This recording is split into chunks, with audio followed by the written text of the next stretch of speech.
In 1919 Boston, a thick tide of molasses surged through North End streets, swallowing horses, carts, and fear. A young reporter followed the syrupy trail, documenting shattered storefronts and the quiet courage of workers who rescued neighbors. Official investigations blamed a series of miscommunications and faulty construction near the harbor, yet the disaster sparked reforms.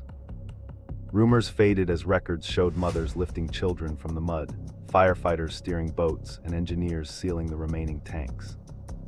The molasses flood became a cautionary tale about safety, memory, and communities rising together when danger pours down.